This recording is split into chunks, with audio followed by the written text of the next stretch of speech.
Hello दोस्तों, स्वागत है आपका अपने यूट्यूब चैनल गायत्री मेडिकल में, जहां आप पाते हैं दवाइयों की संपूर्ण जानकारी। आज के इस वीडियो में हम बात करेंगे फ्लुएक्सिटिन टेबलेट के बारे में। यह एक एंटी डिप्रेसेंट मेडिसिन है। जानेंगे इस टेबलेट के brand name, drug strength, use, dose, side effect और प्रिकॉशंस के बारे में।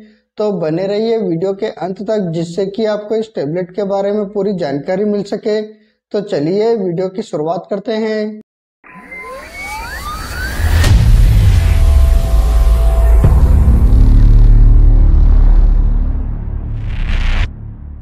फ्लुएक्सिटिन टेबलेट की बात करते हैं तो यह एंटी डिप्रेसेंट मेडिसिन है, जो SSRI यानी सेलेक्टिव सेरोटोनिन रिओप्टेक इनहिबिटर क्लास की दवा है। यह आपको टेबलेट और कैप्सूल के फॉर्म में मार्केट में आसानी से मिल जाती है। अब बात कर लेते हैं ड्रग स्ट्रेंथ की। इस टेबलेट के ड्रग स्ट्रेंथ की बात करते हैं तो यह आपको 10 mg, 20 mg और 60 mg के अलग अलग स्ट्रेंथ में मार्केट में आसानी से मिल जाती है। अब बात कर लेते हैं ब्रांड नेम की। इस टेबलेट के ब्रांड नेम की बात करते हैं तो यह आपको मार्केट में बहुत सारे ब्रांड नेम से मिल जाती है, जैसे फ्लूडेक, फ्लूनिल, फ्लूटाल, प्रोजेक्ट। ये कुछ पॉपुलर ब्रांड नेम में हो सकता है आपके एरिया में किसी और ब्रांड नेम से मिले तो आप उसे भी यूज कर सकते हैं। अब बात कर लेते हैं यूज की। इस टेबलेट के यूज की बात करते हैं तो जैसा कि हम जानते हैं कि यह एंटी डिप्रेसेंट मेडिसिन है और यह मस्तिष्क से जुड़ी समस्याओं को ठीक करने के लिए यूज की जाती है। डिप्रेशन की बात करते हैं तो यह एक मेंटल डिसऑर्डर है, जिसमें व्यक्ति की लो एनर्जी मूड रहता है, किसी भी काम को करने में मन नहीं लगता है, किसी भी इवेंट में अपने आप को दुखी तथा अकेला महसूस करता है। तो इन सभी समस्याओं को ठीक करने के लिए इस टेबलेट का यूज किया जाता है। यदि किसी व्यक्ति को OCD नाम की बीमारी हो जाती है, जिसे ऑब्सेसिव कंपल्सिव डिसऑर्डर कहते हैं, इस बीमारी में व्यक्ति अपने किए हुए कार्य को बार बार भूल जाता है और उसी कार्य को बार बार करता है, जैसे गेट का लॉक चेक करना, गैस सिलेंडर की नॉब चेक करना और अकेले बैठकर बड़बड़ाना। इसे OCD बीमारी कहते हैं और यह बीमारी 5 साल के बच्चे से लगाकर ओल्ड एज व्यक्ति के सभी लोगों को हो सकती है। तो इसके ट्रीटमेंट में भी डॉक्टर द्वारा यह टेबलेट प्रिस्क्राइब की जाती है। यदि किसी व्यक्ति को ईटिंग डिसऑर्डर की समस्या हो जाती है तो इसमें व्यक्ति बहुत ज्यादा खाना खाता है और खाना खाने की स्पीड बहुत ज्यादा रहती है और खाना खाने के बाद उल्टी कर देता है या उल्टी जैसा महसूस होता है। तो इसे मेडिकल टर्म्स में बुलिमिया नर्वोसा कहते हैं। और इस बीमारी में व्यक्ति के दांतों का जो इनिमल है, यानी जो सफेद परत है, वो घिस जाती है।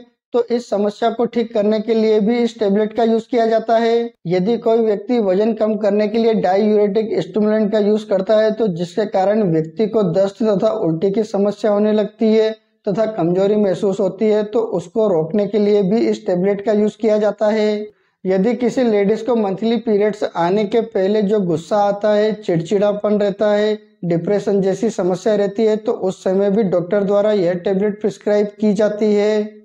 यदि किसी व्यक्ति को डिप्रेशन के कारण यदि अपने पार्टनर के साथ शारीरिक संबंध बनाने की इच्छा नहीं होती है, तो उस समय भी इस टेबलेट का यूज किया जाता है।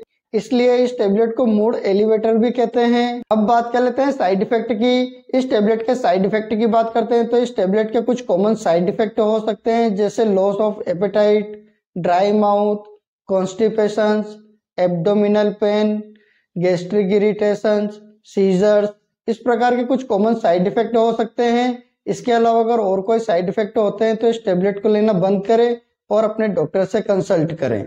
अब बात कर लेते हैं डोज की। इस टेबलेट के डोज की बात करते हैं तो इस टेबलेट को व्यक्ति की बीमारी तथा एज और वेट के हिसाब से इस टेबलेट का डोज दिया जाता है।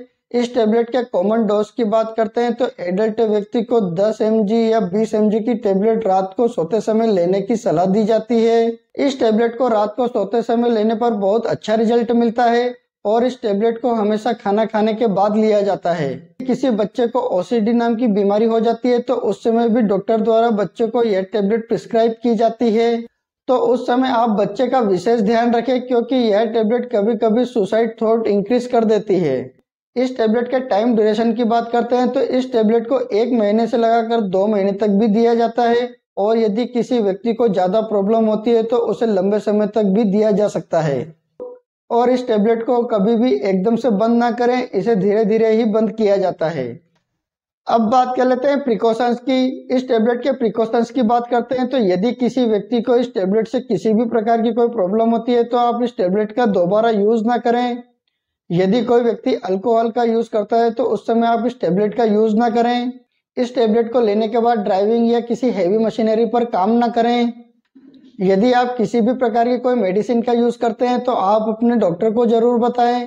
आपसे एक रिक्वेस्ट करूंगा, आप अपनी मर्जी से किसी भी प्रकार की कोई मेडिसिन का यूज ना करें।